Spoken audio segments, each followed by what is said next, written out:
बात करेंगे geometrical growth in emotions के ऊपर। इमोशंस को और गहराई से देखते हैं। ये कितना वास्तविक है और कितना ज़्यादा प्रभावशाली है और सभी समस्या का जड़ है।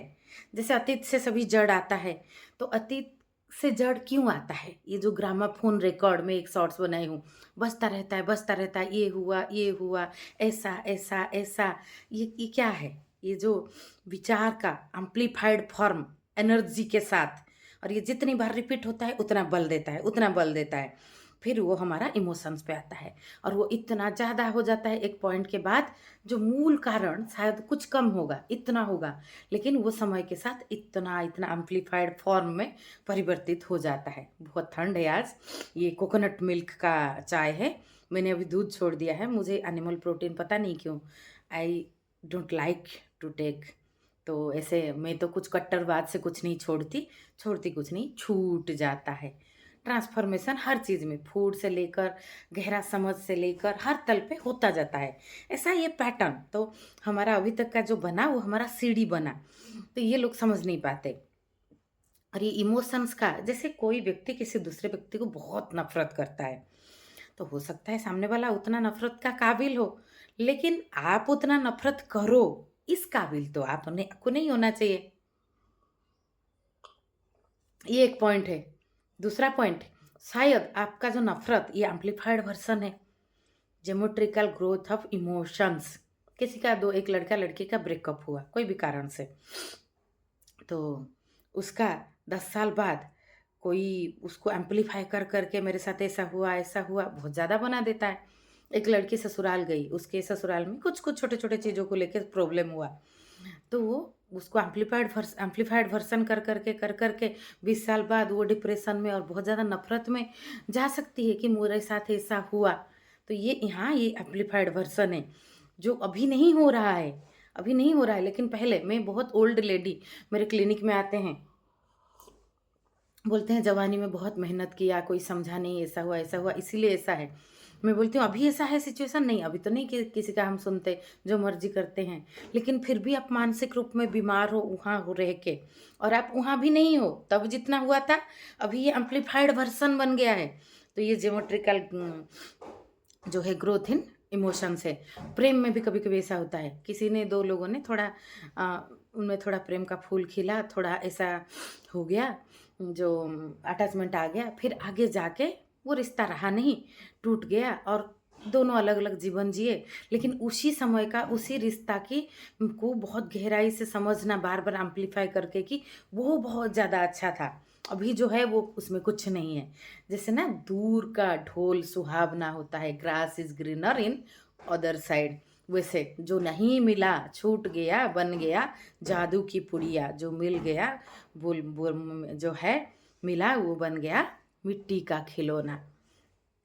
तो इस तरह से है। तो उसको एम्पलीफाई कर करके वो एक सुहावना सपना बना के, वो सही है ये सही नहीं। सोशल मीडिया में लोगों को मैं देखती हूँ, छोटी छोटी बात में कुछ नोकझोंक हुआ, फिर अपनी अंदर अंदर एम्पलीफाई करके इमोशन को, नफरत को एम्पलीफाई करके अपना अभिव्यक्ति देते हैं। व्यक्ति तो अपना अभिव्यक्ति देता है ना। सोशल मीडिया में किसी के शब्द से आप किसी के बारे में इतना इतना बड़ा बड़ा धारणा बना के रिप्रेजेंट कर रहे हो, और आपका नफरत का रिप्रेजेंटेशन जो दिख रहा है द्वेष भाव, उसी से अगर वो व्यक्ति प्रतिक्रिया दे कि ये व्यक्ति कितना द्वेष से भरा हुआ है, तो रूट कॉज जाके देखो ना कि रूट में मूल में क्रिया कहाँ से हुआ था। तो ये चीज़ हमारा जीवन ऐसा है। और बाकी इस ये चीज़ों को देख लेना है। कोई व्यक्ति जिसमें साधुता खिलता है थोड़ा, वो देख लेता है। जैसे बुद्ध देव की बात, एक व्यक्ति आया बुद्ध के पास, बुद्ध के ऊपर थूक के गया, ऐसी कहानी है। कहानी क्या, सच भी हुआ होगा। अभी बुद्ध के ऊपर किसी ने ऐसा किया सोच के हमें थोड़ा घबराहट होता है, तो हम इसको इसलिए ऐसा बोलते हैं। देवदत्त ने, उनके चचेरा भाई ने तो उनको मारने को कितनी बार कोशिश किया। बुद्ध ने क्या बिगाड़ा था उनका? बुद्ध तो अपना जीवन जी रहे थे, उसको सहन नहीं हो रहा था कि बुद्ध का जीवन ऐसा है, मेरा नहीं है। तो वो अपने जीवन में पूर्ण नहीं था। पूर्णता, पूर्णता का मतलब क्या है? पूर्णता का मतलब सब कुछ पा लेना, सब कुछ समझ लेना, ऐसा कुछ नहीं है। सब कुछ करके कुछ नहीं होता। आप जहाँ पे हो उसी तल पे आप संतुष्ट हो तो वो पूर्णता है। समानता भी ऐसा है। अभी मेरा एक दार्शनिक के साथ चर्चा हो रहा था। वो मुझे समानता समझा रहे थे कि 2 लोगों में किसी को 2 रोटी खाना है, किसी को 10 रोटी खाना है, तो दोनों को मिल जाए तो समानता है। तो ये समानता की बात तो मैं कब से अपनी कई-कई वीडियो में बता रही हूँ कि इक्विटी बोलते हैं इसको, जिसको जो चाहिए मिले। वो समान रूप में सुजोग, जैसे मेरे घर में 3 बच्चे, वो जिसको जो बनना है बने। तीनों को जो मूलभूत क्षेत्र समान मिलेगा। उसमें जो जिसको करना है करे। ये चीज़ तो मैं समझ रही हूँ, मैं उनको कुछ अलग समझा रही थी, लेकिन उनका क्या प्रॉब्लम हुआ देखिए, उनका या किसी का हो, उनका जितने लोगों के साथ चर्चा होता होगा, तो उनको लगता होगा ज़्यादा लोगों को पता नहीं है ये समानता का जो रूट कॉन्सेप्ट, जो इक्विटी जिसको बोलते हैं, जिसको जो चाहिए वो मिले, वो ज़्यादा लोगों को समझा नहीं है। तो माइंड में पैटर्न बना इमोशन का, ये जो है बार-बार रिपीट होके कि बार-बार लोगों को समझा नहीं। ज़्यादा लोगों को 70 टू 80% लोगों को तो बहुत गहरा चीज़ समझता नहीं है। लेकिन वो अपने में अगर पूर्ण जिए तो वो पूर्णता है। समानता, पूर्णता सब कुछ ऐसा ही है। लेकिन वो देवदत्त जैसा जिए दिए जैसे बुद्धदेव के साथ, या जो व्यक्ति थूक के गया था, वैसा जिए तो वो अपूर्ण है। जो थूक के गया, अगले दिन आया थूक के गया, तो फिर उसको 2-3 दिन बाद वो आके रो के बुद्धदेव का पैर पकड़ के माफ़ी माँगा कि मेरी गलती है, मैंने आपके ऊपर थूका, आपने तो कुछ कहा भी नहीं। तो बुद्ध तब भी कुछ नहीं बोले। तभी पहले जब थूक के गया था भी हँस दिए थे, अभी माफ़ी माँग के रो के गया भी हँस दिए। तो आनंद पूछे कि क्या है आप तब भी हँसे, अब भी हँसे? बुद्ध बोले व्यक्ति की अभिव्यक्ति है, तब द्वेष में भरा हुआ था, अपना द्वेष निकाल के गया, अब प्रेम में भर गया है, अपना प्रेम निकल के गया। मैं तो जहाँ वहाँ ही था ना। वैसे बुद्ध बोलते हैं कि कोई आपको कुछ देता है, आप अगर वो काबिल नहीं हो, तो आप अगर अपने आप को साबित करने की ज़रूरत क्या है? अगर आप काबिल हो, तो साबित क्या करना है? तो व्यक्ति अपना अभिव्यक्ति दे रहा है, उसको अपने पर्सपेक्टिव से, अपनी आयाम से जितना दिख रहा है, वो उतना अभिव्यक्ति दे रहा है। तो हृदय में ऐसे ऐसे तरह की अभिव्यक्ति की तरफ करुणा रखना है। हाँ, वो जो मैं पैटर्न वो चर्चा का बता रही हूँ, उनको भी अपना सोच विचार में कुछ समझा है, वो जीवन को देखे हैं। हर व्यक्ति अपना आयाम में होता है और हर व्यक्ति का आयाम चेंज होता जाता है। मैं नहीं बोल रही हूँ कि मैं बहुत गहरा आयाम में हूँ, मैं हरदम अध्ययन सीखने में गुरुत्व देती हूँ और ये सीखने की सत्र ही जीवन का असली धारा है। इसीलिए मेरे से जो दर्शन का स्वरूप रूप में उद्भव हुआ, उसका नाम है जल दर्शन। पहले था ये, बस इसको देख लेना है और हर व्यक्ति में एक दर्शन होता है।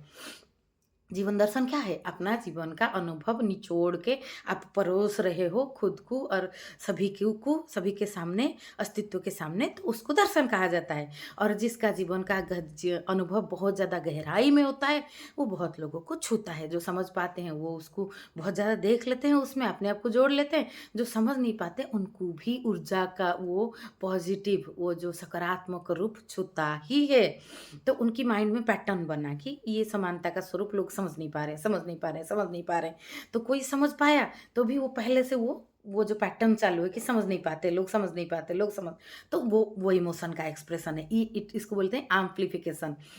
इमोशंस में हमेशा ज्योमेट्रिकल ग्रोथ होता है, इसमें सावधान रहना है। घटना छोटा घटा होगा, आपने प्रेम को भी बढ़ा लिया उसमें, आपने उसमें नफ़रत को भी बढ़ा लिया। सोशल मीडिया में लोगों को देखो, किसी व्यक्ति से जान-पहचान नहीं है, उसके लिए प्रेम से भर जाओ कि वो बहुत ज़्यादा सही बोल रहा होगा।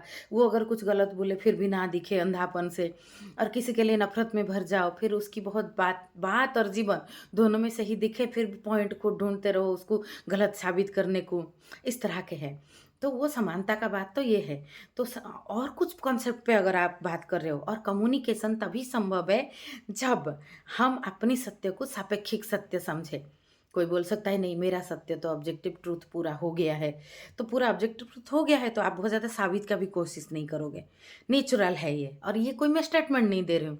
ये सत्य पूर्ण स्वरूप का, शून्यता में उतरने का ये गति है। हम अपने जीवन में ठहराव, शांति को जितना देखते हैं उतना ही देखते हैं कि हम फालतू के चीज़, व्यर्थ, भीड़, ये सब चीज़ हमें अच्छा नहीं लगता। तो सापेक्षिक सत्य होता है। हाँ, उसको कई-कई उदाहरण दे के, कई-कई आयाम से उसको जोड़ के देख सकते हैं कि वो ऑब्जेक्टिव ट्रूथ का कितना करीब है। तभी चर्चा, एक स्वस्थ चर्चा इसको कहा जाता है। जहाँ पे अपने मत के साथ-साथ सामने वाला के मत को भी एक अवलोकन की दृष्टि से देखा जाए। नहीं तो मेरा सभी सच्चाई है, मैं तो सामने वाला को समझाना ही है मुझे, उसकी बात को काटना ही है, चाहे सही हो, गलत हो। और ऐसा मेरा पैटर्न मैं बनाता आया हूँ। और वैसा ही परिवार में भी छोटी बात को लेके हस्बैंड-वाइफ में कुछ हो जाता है शुरुआत में शादी के बाद, कोई किसी को समझ नहीं पाया, उसके बाद जीवन भर धोते रहो उसको, जीवन भर उसी बात को आप नहीं धोते हो, उसका एम्प्लीफाइड स्वरूप, उसका जो मल्टीपल वर्ज़न बना के, उसका जो ज्योमेट्रिकल ग्रोथ बना के आप उसको बहुत बड़ा लेवल पे पालते हो। एक छोटा कुत्ता नहीं पालते आप, बड़ा कुत्ता पालते हो। तो पूरा जीवन उसी उलझन में कट जाता है। तो अतीत से छुटकारा मतलब अतीत को आपने देख लिया, जान लिया, फिर वहाँ से निकल गए। फिर वो चीज़ आपको इस तरह से परेशान नहीं करता, वो चीज़ को आप एम्प्लीफाई नहीं करते। वहाँ पे आप माफ़ कर देते हो, भूल जाते हो, इग्नोर कर देते हो, कुछ भी कर देते हो, आगे चले जाते हो।